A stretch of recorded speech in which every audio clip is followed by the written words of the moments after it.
What's going on, everybody? It is Sunday, September 6th, 2020. It's a very special episode today because it's a Sunday episode. Very, very special Sunday episode. So it's been a week since the last podcast, and I've got some new expressions and phrases that I've encountered throughout the week to share with you. So I'm extremely excited. There's going to be some good ones here that I heard throughout the week, and we're just gonna get right into it. So I hope everyone's doing well. Not too many new announcements or anything too exciting going on, so I'm gonna go ahead and get right into the expressions and phrasal verbs from this last week. Again, if you're only listening to the podcast but you're not following me on Instagram, I highly encourage you to follow me on Instagram at learn.english.expressions because I post all these expressions on here and give examples in music and give explanations in Spanish, Portuguese, and Italian and in English. So it should be pretty helpful. It's a good resource to accompany this podcast. We're gonna go ahead and get right into it. I guess I should probably introduce myself if this is your first time listening. My name's Mike, and I teach English. And this podcast is just basically an opportunity to get more information out to you on different expressions that I encounter and I post on Instagram and YouTube, and to go into them a little bit more in more of a conversational sort of environment, so that you can get a well-rounded idea of how these phrasal verbs and expressions work. So starting off here, we're looking at the phrase, I'm going to level with you. So a follower asked me to do this expression, this phrase. And what this is it's a phrase that we use to talk about being honest with somebody. So I explained it on Instagram that the idea is kind of you're speaking to them on a level playing field. You're speaking to them eye to eye. You're being direct and honest. So when you're leveling with somebody, you're telling them some sort of truth. Sometimes it's a difficult truth, and that's why you preface whatever that truth is with the phrase, I'm going to level with you. For example, if somebody at your work is going to get in trouble or get fired, and you're talking to that person and that person suspects it but doesn't know, you might say, hey, I'm going to level with you. I just came out of a meeting and they talked about getting rid of you, or they talked about repurposing you, something like that. I'm going to level with you. So it's basically like, I'm going to tell you the straight, honest truth. I'm not going to do anything to sidestep the truth. I'm not going to go around the truth. I'm going to level with you. So that's the idea behind that. And this is a pretty common phrase. Typically, I don't really think of it as like an expression completely. It's more just a phrase that we'll commonly say when we're telling somebody the truth. I'm going to level with you. And I believe that the follower said that she had heard it from her boss. So hopefully it was a good truth. It doesn't always have to be something negative or hard, but it's usually, when you say something that, might be a secret or something, or might be something that there would be good reason to not be truthful about. So you tell that person, I'm going to level with you. Next one, I actually posted a little challenge on Instagram for this one. It's the phrasal verb to fess up. And I thought it was going to be difficult for people. I don't know if it was the example that gave it away, but everybody seemed to understand this one really well. I heard it, I think, on a TV show. Somebody was saying you need to fess up. And I thought, oh, that's an interesting one because the phrasal verb to fess up means to confess. And we use it a lot when we're talking to people, like, you need to fess up, or he's not fessing up. He should tell the truth. He's lying. He's not fessing up. He's lying to you. We use it a lot, and I never even really thought of it until I heard it the other day as something unique in English. But everybody seemed to understand what it means based on the context, so I guess it's not that difficult. But it's kind of a funny one because we kind of have made up a word from the word confess, which would be to fess, and then up, making it a phrasal verb. And this just gives you an idea of how prevalent phrasal verbs are in our language, because we tend to, make up from one word that just seems like a normal, perfectly healthy, strong word. We tend to make up a new word or a new phrasal verb to replace that word, and we use that more colloquially than we do the actual formal word or original word. So in this case, confess, has been shortened down to fess, and then we put the up on it to give it that phrasal verb flair. That's the new way I'm going to talk about phrasal verbs is they're just giving flair to the language. They're giving spice to the language. They're adding something unique to the language. But anyway, to fess up, like I say, it means to confess. It's very common for us to say it. And as far as adding the up on there, making it a phrasal verb, you can kind of think of this as like a way to emphasize the confession. You're not just confessing, you're confessing up, like the words are coming up out of your throat, out of your mouth. You're fessing up, right? So it's to intensify the action, to add some intensity to the verb, to fess up. Anyway, there's a lot of verbs, phrasal verbs that end with up that kind of add emphasis, like clean up or tidy up or drink up or finish up. They typically serve the purpose when they have the up on there of adding emphasis. It's not always like that, but that is one of the things, one of the features that the preposition up adds to the verb. It enhances it, or makes it more intense, or emphasizes it or exaggerates it. The same with out. Up and out both have kind of that same sort of effect on the verb. And since I'm talking about out, we're gonna move on to another phrasal verb that I heard, to bum someone out or to be bummed out. So this is a good example of how this adding out to a verb as the phrasal verb, it adds some emphasis, right? You're not just bummed, you're bummed out. Like you've hit a wall, basically. You're bummed out. You have no more bum left.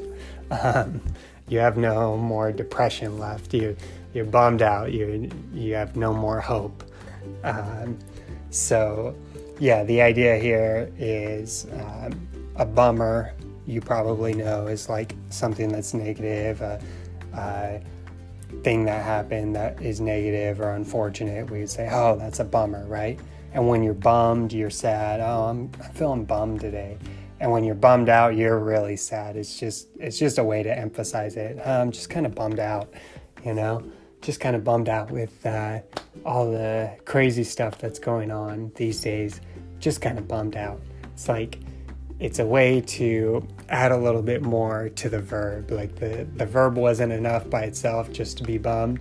You're bummed out. You're more than exhausted and upset.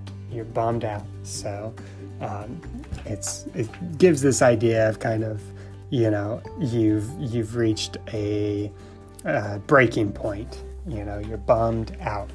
So that one is a good one, just to be, you seem kind of bummed out. What are you bummed out for? I'm feeling kind of bummed out. This guy is bummed out. It just means that you are pretty depressed or sad or just feeling meh, not feeling very enthusiastic about life.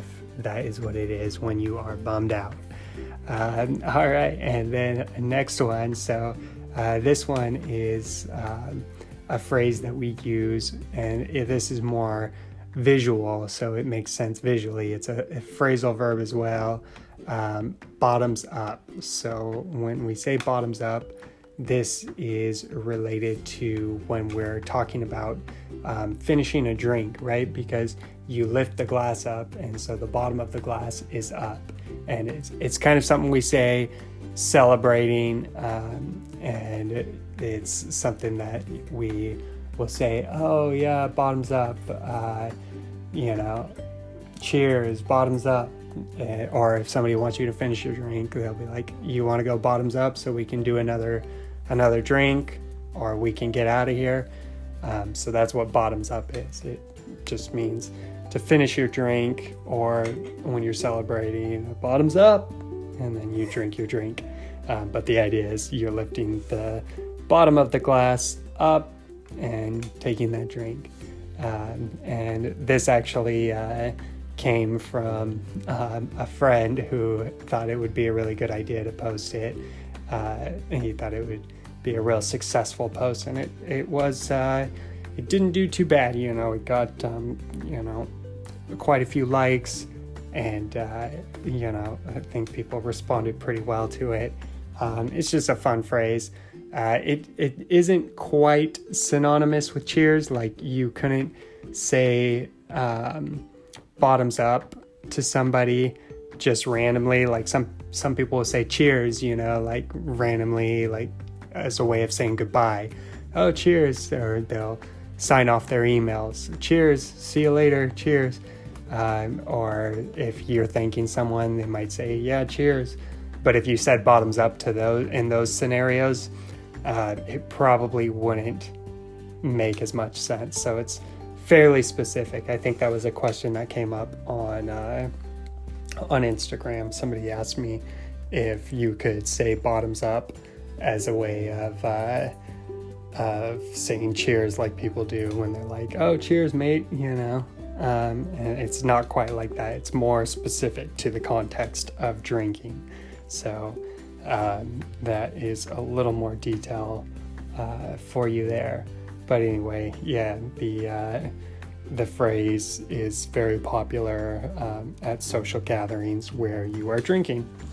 All right, next one. Let's go ahead and keep on trucking through these phrases and expressions. So I think that was all for the phrasal verbs. Now I have a few expressions that I want to take a look at. This one I really like. It's to kiss something goodbye. So this one's probably pretty self-explanatory. You could probably get it as long as you know the vocabulary in context. But it basically just means it's a kind of dramatic way of saying that something is over, or saying goodbye to something, right? You say, you can kiss that goodbye. He might as well kiss that goodbye. Like, for example, if I have my cell phone sitting out at a restaurant, and I get up and leave, and then I'm like, oh no, I forgot my cell phone. Somebody might tell me, oh, I'm sure somebody stole it by now, so you might as well kiss it goodbye. So that's one way we use this expression. Another way could be like, if you're, I don't know, getting rid of something, you might say it was time to kiss that goodbye. It's time to kiss that old bicycle goodbye. So it's just kind of a dramatic way of saying you're getting rid of something or you're losing something that you won't ever get back again. You kiss it goodbye. So that one's kind of a fun phrase that we use. Then moving on, this phrase here, I don't really know how to classify this. It's not so much an expression, but it's just a common phrase people will say. Is more power to you.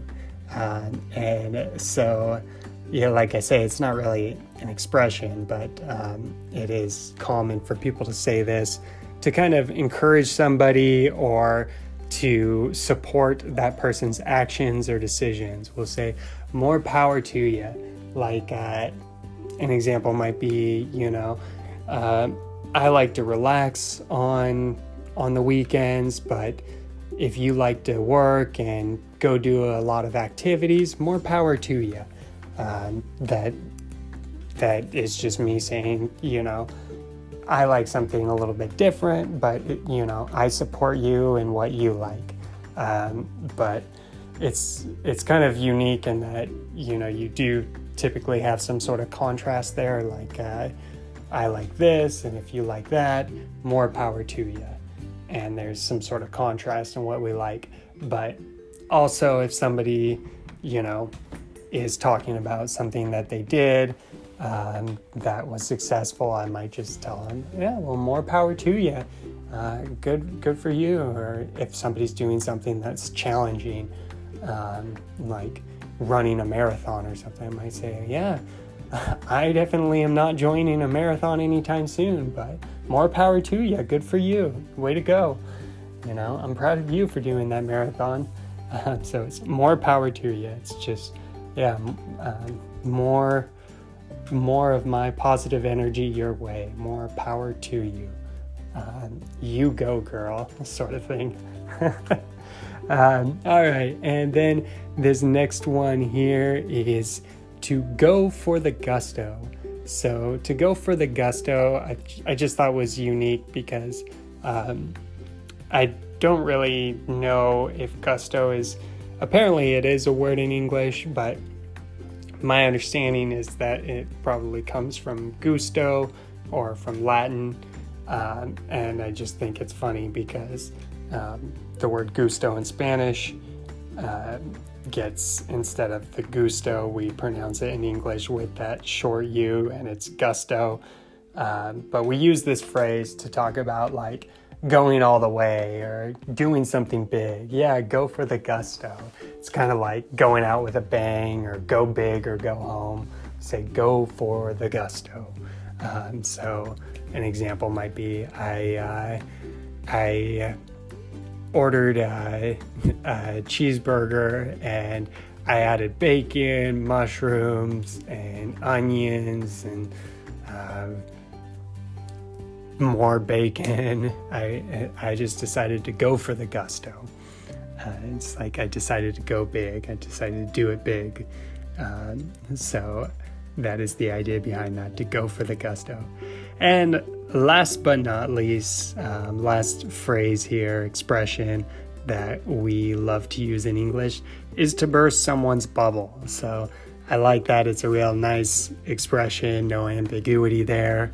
And what it means is that you are ruining somebody's good moment, good feeling by bursting their bubble. You're bursting something that was inflated and feeling good and positive, usually with maybe some negative information, some negative comment, or something that is reality and it's not a nice reality, a hard truth, I can say.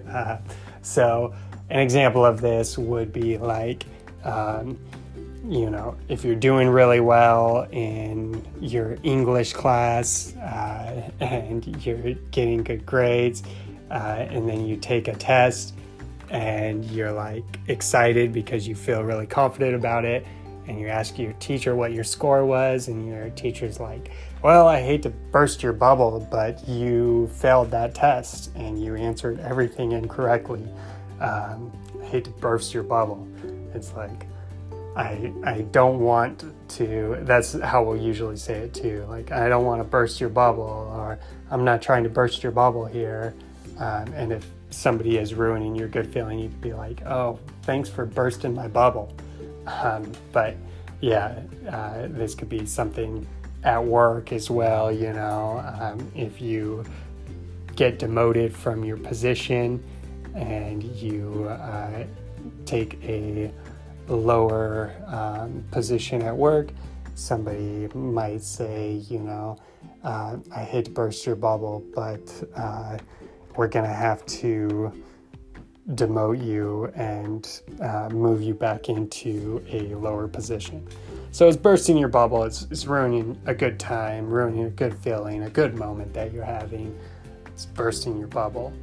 And I hate to burst your guys' bubble, but that is my last expression here for today. So we're going to go ahead and wrap up this podcast. I hope everybody enjoyed it. Please let me know if you have any questions. You can always reach out to me on Instagram or YouTube. Instagram's probably easiest because you can just send me a direct message at learn.english.expressions. And other than that, I hope everyone has a great week, and we will see you in the next lesson, the next podcast. Thanks again for listening, and keep studying and keep learning. Have a great rest of your Sunday.